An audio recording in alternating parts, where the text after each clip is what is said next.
மக்களுடைய பார்வைக்காக செயலை செய்தால் ரசூலுல்லாஹி ஸல்லல்லாஹு அலைஹி வஸல்லம் சொன்னார்கள், ஷிர்க் இணை வைப்புடைய மறை இணை வைப்பு. ஒருவன் தொழுகையை தொழுவான், மக்கள் அந்த தொழுகையை தொழுவான் மக்களுக்கு அருகில் அதை அலங்கரித்து, மக்களுடைய பார்வைக்காக அதை அலங்கரித்து இவன் இணை வைப்புடைய மறைவை செய்கிறான் என்று அல்லாஹுடைய தூதர் சொன்னார்கள். அல்லாஹுடைய தூதர் சொன்னார்கள், நாளை மறுமையில் முதலாவது விசாரிக்கப்படக்கூடியவர்கள் இந்த 3 பேர். யார் அவர்கள்?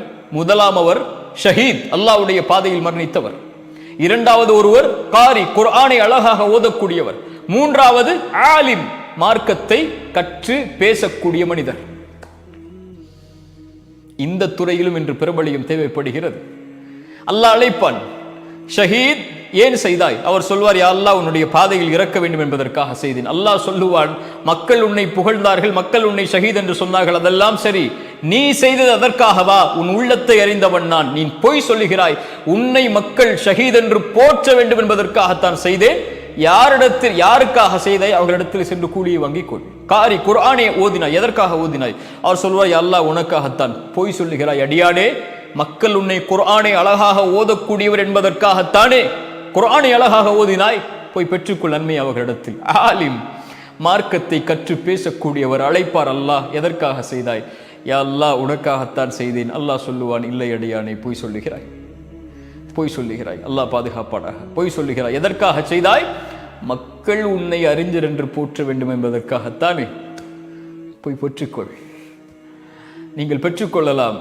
நீங்கள் மார்க்கத்தை சொல்லக்கூடிய மனிதராக இருந்தால், மார்க்கத்தை எடுத்து வைக்கக்கூடிய நபராக இருந்தால், உங்கள் ஃபேஸ்புக்கில் எத்தனை பேர் இதை கமெண்ட் செய்திருக்கிறார்கள், எத்தனை பேர் இதை லைக் செய்திருக்கிறார்கள், எத்தனை பேர் ஃபாலோ செய்திருக்கிறார்கள், மக்கள் இதை ஏற்றுக்கொண்டார்களா, மக்கள் இதை பார்க்கிறார்களா, நான் பிரபலியமாகி விட்டேனா, மக்கள் மத்தியில் எனக்கு அங்கீகாரம் இருக்கிறதா, மக்கள் என்னை மதிக்கிறார்களா, மக்கள் என்னை அறிஞர் என்று போற்றுகிறார்களா, மக்கள் என்னை காரி என்று போற்றுகிறார்களா, மக்கள் என்னை சிறந்தவர் என்று போற்றுகிறார்களா என்று நீங்கள் பிரபலியத்தை மக்களிடத்திலே தேடிக்கொண்டிருந்தால் மறுமையில் அல்லாஹ் அழைத்து சொல்வான், யார் உங்களுக்கு லைக் செய்தார்களோ, யார் உங்களுக்கு கமெண்ட் செய்தார்களோ, யார் உங்களுடைய வீடியோக்களை ஷேர் செய்தார்களோ, அதைத்தானே எதிர்பார்த்தாய்.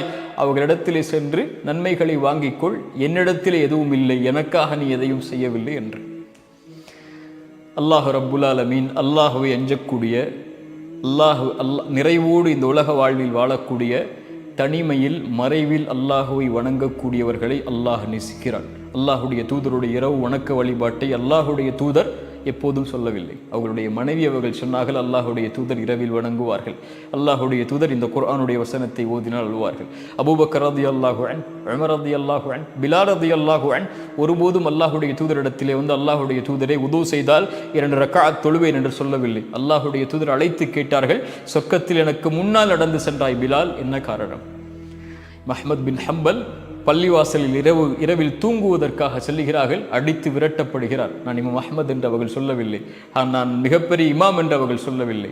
ரசூலுல்லாஹி ஸல்லல்லாஹு அலைஹி வஸல்லமுடைய வாழ்நாளில் ஒரு பள்ளிவாசலில் வேலை செய்த ஒரு பெண்மணி மரணித்து விடுகிறார்கள். பள்ளிவாசலை சுத்தப்படுத்திய பெண்மணி, மக்கள் மத்தியில் பிரபலியமாக இல்லை.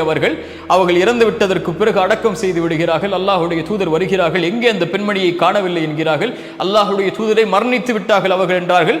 அல்லாஹுடைய தூதர் சொன்னார்கள், என்னை அந்த பெண்ணுடைய கபரை காட்டுங்கள் என்று கூறி அல்லாஹுடைய தூதர் சென்று அந்த கபரில் நின்று அல்லாஹ் அந்த பெண்ணுக்காக துஆ செய்தார்கள். அந்த இடத்தில் நாம் இருந்திருக்க வேண்டும் என்று ஆசைப்படுவோமா? இல்லையா? ஆனால் அந்த பெண் பிரபலியமான பெண் அல்ல. இப்படி ஏராளமாக அடுக்கிக் கொண்டே போகலாம். அல்லாஹை வணங்கக்கூடியவர்கள் ரப்பிடத்தில் மட்டும்தான் அங்கீகாரத்தை எதிர்பார்ப்பார்கள். அல்லாஹ் அவர்களை அங்கீகாரத்தோடு வைப்பான். சஹாபாக்களுடைய எந்த முகமாவது நமக்கு தெரியுமா? இமாம்களுடைய எந்த முகமாவது நமக்கு தெரியுமா? நல்ல அறிஞர்களுடைய, நல்ல இறைநேசர்களுடைய எந்த முகமாவது தெரியுமா? ஆனால் அவர்களுடைய பெயர்களை கேட்டால் ரலியல்லாஹு அன்ஹு, அல்லாஹ் அவர்களை பொருந்தி கொள்ளட்டும் என்று சொல்கிறோமே, ஏன்? அவர்களுடைய செயல்களை அல்லாஹ் அங்கீகரித்திருக்கிறான். என் செயலை, என் செயல்பாடுகளை அல்லாஹ் அங்கீகரித்திருக்கிறானா இல்லையா? இதுதான் நான் கேட்டுக்கொள்ள வேண்டிய கேள்வி. ரப்பிடத்திலே நான் யார்? மனிதர்களிடத்திலே நான் யாராக வேண்டுமானாலும் இருக்கலாம். இன்று போற்றுபவர் நாளை தூற்றலாம், இன்று கண்ணியப்படுத்துவர் கண்ணியத்தை இறக்கலாம், இன்று பின்பற்றுபவர் நாளை தூக்கி எறிந்து செல்லலாம். இவர்களுடைய எந்த அங்கீகாரமும் நிரந்தரமானதல்ல. என் ரப்புடைய அங்கீகாரம் மட்டும்தான் நிரந்தரமானது. என்னை படைத்தவனவன், அவனிடத்தில் மட்டும்தான் நான் திரும்பி செல்ல இருக்கிறேன். அவனிடத்தில் நான் யார்? மறைவில் அல்லாஹை வணங்கக்கூடியவர்களை அல்லாஹ் நேசிக்கிறான். அஸ்ஸலாமு அலைக்கும் வரஹ்மத்துல்லாஹி வபரகாத்துஹு.